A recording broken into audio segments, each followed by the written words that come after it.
ചില സന്ദർഭങ്ങളിൽ മതവിധിയേക്കാൾ പ്രാമുഖ്യം കൊടുക്കേണ്ടത് അദബിനാണെന്ന് നമ്മൾ മനസ്സിലാക്കണം. മതവിധിയേക്കാൾ അദബിന് പ്രാമുഖ്യം കൊടുക്കണം. ഇപ്പൊ ഉദാഹരണം പറഞ്ഞാൽ ഫതുഹുൽ മുഈനിൽ എടുത്തു നോക്കിയാൽ ഒരാൾ മരിച്ചാൽ മയ്യത്ത് നിസ്കരിക്കേണ്ടത് ആരാ എന്ന് പറഞ്ഞാൽ അതിന്റെ ചുമതല ആർക്കാ? എല്ലാത്തിനും ഒരു ചുമതല വേണമല്ലോ. അപ്പൊ മയ്യത്ത് നിസ്കരിക്കേണ്ട ചുമതല ആർക്കാണ് എന്ന് ചർച്ച ചെയ്യുന്നിടത്ത് നമുക്ക് കാണാനും കഴിയും. അവിടെ പറയുന്നത് കാണാം, വാപ്പുണ്ടെങ്കിൽ വാപ്പ നിസ്കരിക്കേണ്ടത്. ഒരാൾ മരിച്ചു, അയാൾ വാപ്പ ഹയാത്തിലുണ്ടെങ്കിൽ ആ വാപ്പക്കാണ് അതിന്റെ ഉത്തരവാദിത്വം. വാപ്പല്ലെങ്കിൽ പിന്നെ മകനാണ് നിസ്കരിക്കേണ്ടത്. ഇങ്ങനെ ചുമതല കൊടുത്തോലുണ്ടാവും. ഇതാണ് ഹുക്മ്. എങ്കിലും അദബാണ് ഇത്തരം സന്ദർഭങ്ങളിൽ നമ്മൾ പാലിക്കേണ്ടത്. എന്താണ് അദബ്? ഈ വാപ്പയെക്കാളും മകനേക്കാളും ഒക്കെ ഇൽമുള്ള തഖ്വയുള്ള സ്വാലിഹീങ്ങളായ സയ്യിദന്മാരോ ആലിമീങ്ങളോ ആ സദസ്സിലുണ്ടെങ്കിൽ ഇവർ ചെയ്യേണ്ടത് എന്താ? തങ്ങൾ നിൽക്കിന്ന് പറയണം, അല്ലെങ്കിൽ ഉസ്താദ് നിൽക്കിന്ന് പറയണം. ഈ അദബാണ് നമ്മൾ ഇവിടെ പ്രാമുഖ്യം കൊടുക്കണം. മറ്റേത് അവർക്ക് ചുമതല കൊടുത്ത് എന്തിനാന്ന് വെച്ചാൽ പള്ളിയിലാണെങ്കിൽ ജമാഅത്തിന് ഒരാളുണ്ടല്ലോ, അത് അയാൾ ഉത്തരവാദിത്വത്തോടെ നടത്തിക്കോളും. ഇത് മരിച്ചതിന് ഒരാൾക്ക് ചുമതല കൊടുത്തില്ലെങ്കിൽ ഇത് ആരാ ചെയ്യാന്നുള്ളത് ഉണ്ടാവില്ലല്ലോ, അതിന് കൊടുത്തതാ. അല്ലാതെ വേറെ ആരുണ്ടെങ്കിലും അയാൾ തന്നെ നിസ്കരിക്കണം എന്നതിനല്ല. അല്ലെങ്കിലും മയ്യത്ത് നിസ്കാരത്തിന്റെ ഷർത്തും ഫർളും നിയ്യത്തും ഒന്നും അറിയാത്ത ആളുകൾ അത്തരം ഘട്ടങ്ങളിൽ കയറി നിന്നാൽ അപകടം എന്താണെന്നറിയങ്ങൾ, വാപ്പക്ക് കിട്ടേണ്ട ഒന്നും കിട്ടൂല. ചിലപ്പോൾ ഈ ജമാഅത്ത് തന്നെ ബാത്തിലായിട്ടുണ്ടാവാം, ഇമാമ് അതിന്റെ രീതിയിലല്ല നിന്നതെങ്കിൽ. അപ്പൊ അവിടെ അദബും അച്ചടക്കമുള്ള മക്കൾ ചെയ്യേണ്ടത്, അറിവും പ്രാപ്തിയുമുള്ള ആളുകൾ അവിടെ ഉണ്ടെങ്കിൽ ഞാൻ എൻ്റെ ആ ഉത്തരവാദിത്തത നിങ്ങളെ ഏൽപ്പിച്ചു എന്നാണ് അയാളാക്കുക വേണ്ടത്. നിങ്ങൾ നോക്കി, ഇസ്ലാമിക ചരിത്രത്തിലൊക്കെ മുൻഗാമികൾ ഈ അദബ് പാലിച്ചാ പോകുന്നത്. 4 ഖലീഫമാരെ ചരിത്രങ്ങൾ എടുത്തു നോക്കി, ഒരാരും മക്കളല്ല ഇമാമത്തുന്നത്. ആരും മക്കളല്ല. അന്നത്തെ ഏറ്റവും വലിയ ആലിമാരോ അവരെ നിർത്തിയത്. സയ്യിദത്തുനാ ബീബി ആയിഷ റളിയല്ലാഹു അൻഹ വഫാത്തായിട്ട് അവരെ കുടുംബത്തിൽ എത്ര ആളുണ്ട്? അവരൊന്നല്ല നിർത്തിയത്. ആരെ? അന്നത്തെ ഏറ്റവും വലിയ ആലിമ് മഹാനായ അബൂ ഹുറൈറ റളിയല്ലാഹു അൻഹു മഹാനാണ് ഇമാമത്ത് നിർത്തി. ഇസ്ലാമിക ചരിത്രത്തിലൂടെ നിങ്ങൾ ഇത് കാണാം. ഈ അദബാണ് സുന്നത്തി ജമാഅത്തിന്റെ പാരമ്പര്യം. പിന്നെ ഈ മരിച്ച മകൻ തന്നെ നിൽക്കണം എന്ന് പറഞ്ഞാൽ ഇതൊക്കെ ആരാ? ബിദ്അത്തുകാരുണ്ടാക്കണ വാശിയാണ്. ഈ അടുത്ത് ഇപ്പൊ നമ്മളെ പരിസരത്ത്, ഞാൻ സ്ഥലം പറഞ്ഞാൽ നിങ്ങൾക്ക് ഓർമ്മ വരും, ഒരു മയ്യത്തുണ്ട്. അവിടെ കുടുംബക്കാരൊക്കെ പറഞ്ഞു, നമ്മള് തങ്ങൾ നിന്നോട്ടെ, വലിയ ഞങ്ങളും ഉണ്ടാടെ, തങ്ങൾ നിന്നോട്ടെ. അപ്പം കുടുംബത്തിൽപ്പെട്ട ഒരു പുതിയാപ്പള പറഞ്ഞു, ഒരു മോശമല്ലേ, നമ്മളെ കുടുംബത്തിൽ ഇമാമത്തിക്കാൻ ആരുമില്ല എന്ന് പറഞ്ഞാലോ അതൊരു മോശമല്ലേ എന്ന്. ദുരഭിമാനം എന്ന് പറഞ്ഞാൽ അതിനാണ്. അപ്പം ഇവലാരും നിൽക്കണില്ല എന്ന് പറഞ്ഞപ്പോൾ എന്നാൽ ഞാൻ നിന്നോളാണ് പുതിയാപ്പളക്ക് ഇതുമായിട്ട് യാതൊരു ബന്ധവുമില്ല. അങ്ങനെ പുതിയാപ്പള കയറി നിന്ന് വലിയ ആളായി നിന്നതാ. ആദ്യം തന്നെ പാളി ഫാത്തിയ ഉറക്കാട്ട് ഓതാൻ തുടങ്ങി. പലല്ലാലിയും വരെ ഉറക്കോതി ഫാത്തിയ. പിന്നെ അയാൾക്ക് തോന്നി ഇത് പിടുത്തം വിട്ടണെന്ന്. പിന്നെ 5-ാമത്തെ തക്ബീറോടുപാടി ചെല്ലി. അതോടെ എന്തായി? ഷറായി മയ്യത്ത് നിസ്കാരം. അപ്പൊ ഇതിനൊന്നും നമ്മൾ നിൽക്കരുത്. അടക്ക അദബ്. വാപ്പക്ക് എന്തെങ്കിലും ഗുണം കിട്ടിയല്ലേ വേണ്ടത്, അത് ഈ മക്കളുടെ അദബ് കാരണമായിരിക്കും ചിലപ്പോൾ എന്തെങ്കിലും കിട്ടുക. അപ്പൊ അവിടെയൊക്കെ സ്വാലിഹീങ്ങളായ ആളുകൾ ആരെങ്കിലും ഉണ്ടെങ്കിൽ അവരെ നിർത്താം. ഇനി അത് തന്നെ ഒരു ദുരഭിമാനമായി മാറുകയും ചെയ്യരുത് കേട്ടോ. എൻ്റെ വാപ്പ മരിച്ചിട്ട് ഖലീൽ തങ്ങളാണ് ഇമാമത്തുന്ന് പറഞ്ഞ് അത് പത്രത്തിൽ കൊടുക്കാനും അത് പ്രചരിപ്പിക്കാനും വേണ്ടി ആയിപ്പോയാൽ അതിനെ കൂലിയിട്ടൂല. നമ്മൾ സ്വാലിഹീങ്ങളായ നല്ല മനുഷ്യന്മാരെ നിർത്തി അവരുടെ പിന്നിൽ ജമാഅത്ത് സ്വഹിയായ നിലക്ക് നടന്നാൽ അതിനെൻ്റെ വാപ്പക്ക് ഗുണമുണ്ടാവുമെന്ന ഒരു ചിന്ത മാത്രമല്ലാതെ ഇതൊന്നും വാർത്തയാക്കാനോ നമുക്ക് പേരും പെരുമയുണ്ടാക്കാനോ എന്ന് കരുതിപ്പോയാൽ അതൊക്കെ നഷ്ടക്കച്ചവടമായി മാറും.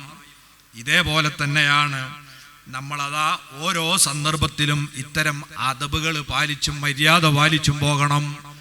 അതാണ് ആത്മീയത എന്ന് പറഞ്ഞാൽ. പിന്നെ ആത്മീയതയുടെ മറ്റൊരു ലക്ഷണം, ആത്മീയത എന്ന് പറഞ്ഞാൽ ചില ആളുകൾ തെറ്റിദ്ധരിച്ചത് എന്താ, ഇങ്ങനെ ഇരുന്ന് ദിക്ർ ഇങ്ങനെ ചൊല്ലലാണ് ആത്മീയത. ദിക്ർ ചൊല്ലൽ ആത്മീയതയുടെ ഭാഗമാണ്.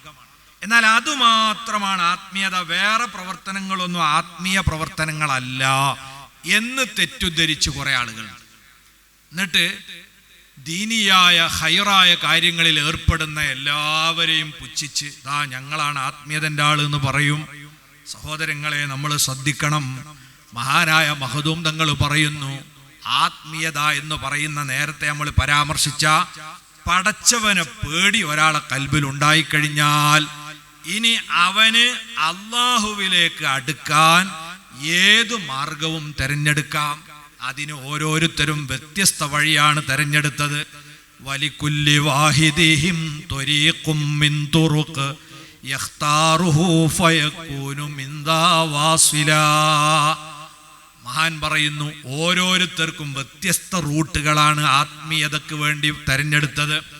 ആ വഴിയിലൂടെ അവർ അള്ളാഹുവിലേക്ക് എത്തിച്ചേരുകയാണ്. ഉദാഹരണമായി പറയുന്നത് കജുലൂസിഹി ബൈനൽ അനാമി മുറബ്ബിയ വകകസറത്തിൽ ഔറാദി കസ്സൗമി സ്വലാഹ്.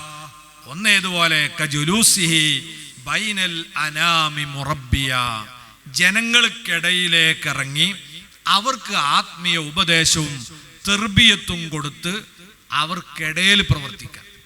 അതൊരു റൂട്ടാണ്. അതാണ് ശരിക്കും അമ്പിയാക്കളൊക്കെ സ്വീകരിച്ച വഴി. അമ്പിയാക്കൾ ആരും ഒറ്റക്ക് ഒളിഞ്ഞിരുന്ന് ദിക്റെല്ലാം പോയവരല്ല. അവർ ജനങ്ങളിലേക്ക് ഇറങ്ങിയ ആളുകളാണ്. അതാണ് ഏറ്റവും ഹൈറായ പ്രവർത്തനവും എന്ന് പറയുന്നത്.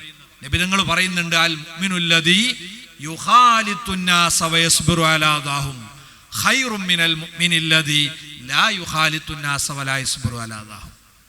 ജനങ്ങളിലേക്ക് ഇറങ്ങി പ്രവർത്തിക്കുന്ന മുഅ്മിനായ മനുഷ്യൻ, ആ സമയത്ത് ഒരുപാട് വിമർശനങ്ങൾ വരും. അതിലൊക്കെ ക്ഷമിച്ചും സഹിച്ചും ദീനീ പ്രവർത്തനത്തിൽ ഏർപ്പെട്ടുകൊണ്ട് ജനങ്ങൾക്കിടയിൽ ജീവിക്കുന്ന മുഅ്മിൻ, അയാളാണ് ഖൈർ. ആരെക്കാൾ? മിനൽ മുഅ്മിനില്ലദീ ലാ യുഖാലിത്തുന്നാസ്, ജനങ്ങളിലേക്ക് ഇറങ്ങി വരൂല. അയാളെ ഇബാദത്തും ഖുർആനോത്തും നോമ്പൊക്കെ ആയിട്ട് ഒറ്റക്ക് ജീവിക്കുകയാണ്. അപ്പം അയാൾക്ക് ജനങ്ങളുടെ വിമർശനമൊന്നും ഉണ്ടാവില്ല. അപ്പം അതിൽ ക്ഷമിക്കുകയും വേണ്ട. പക്ഷേ അയാളെക്കാൾ ഖൈർ അള്ളാൻ്റെ അടുത്ത് ആരാ? ജനങ്ങളിലേക്ക് ഇറങ്ങി വിമർശനങ്ങളൊക്കെ സഹിച്ച് അടിയുറച്ച് പ്രവർത്തിക്കുന്ന ആളാണ്. കാരണം എന്താ? അത് അമ്പിയാക്കൾ സ്വീകരിച്ച റൂട്ടാണ്. അതാണ് ഏറ്റവും നല്ല വഴി. പിന്നൊരു വഴി പറഞ്ഞതാ,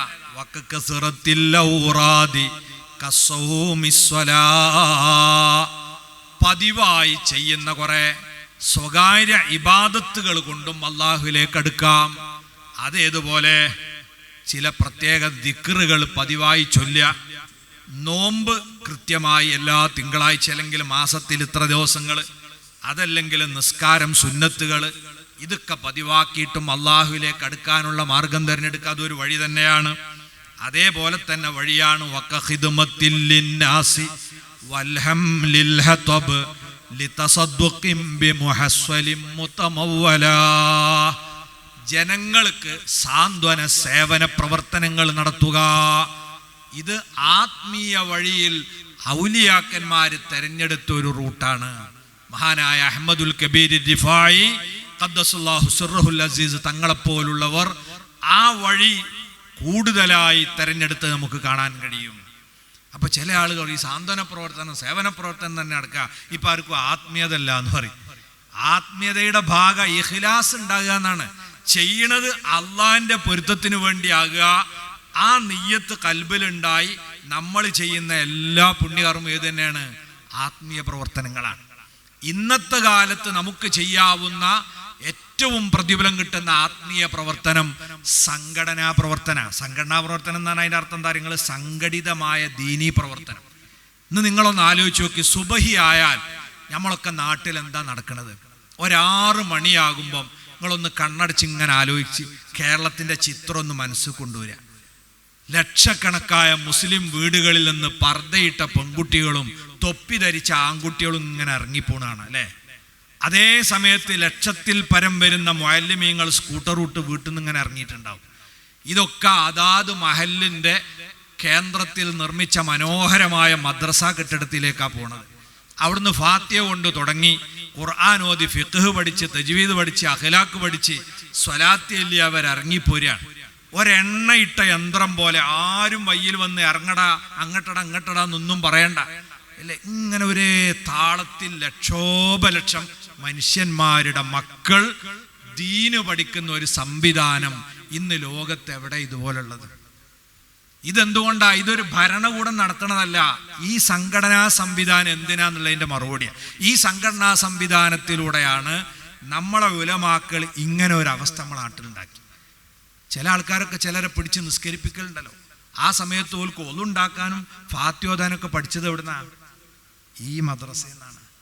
ഇന്നിവിടെ ഖിലാഫത്ത് നിലവിലില്ല, ഇസ്ലാമിക ഭരണ സംവിധാനമില്ല. അങ്ങനത്തെ ഒരു കാലഘട്ടത്തിൽ ദീന് ഇവിടെ നിലനിന്ന് പോകുന്നത് ഈ കൂട്ടായ്മയിലൂടെയാണ്. അപ്പൊ അങ്ങനത്തെ ഒരു സംരംഭത്തോട് ചേർന്ന് നിൽക്കുക എന്നത് ഇന്നത്തെ കാലത്ത് അള്ളാഹുവിൻ്റെ മതം സംരക്ഷിക്കുന്നതിന് ഏറ്റവും നല്ല ഒരു സേവനമാണ്. അപ്പൊ അതൊക്കെയാണ് ആത്മീയ പ്രവർത്തനം എന്ന് പറഞ്ഞാൽ. അല്ലാതെ ഇതൊക്കെ മാറ്റിവെച്ച് ബാക്കിയുള്ളവരങ്ങനെ ഈബത്തും നമീമത്തും പറയാൻ സ്റ്റേജ് കെട്ടി നടക്കലല്ല.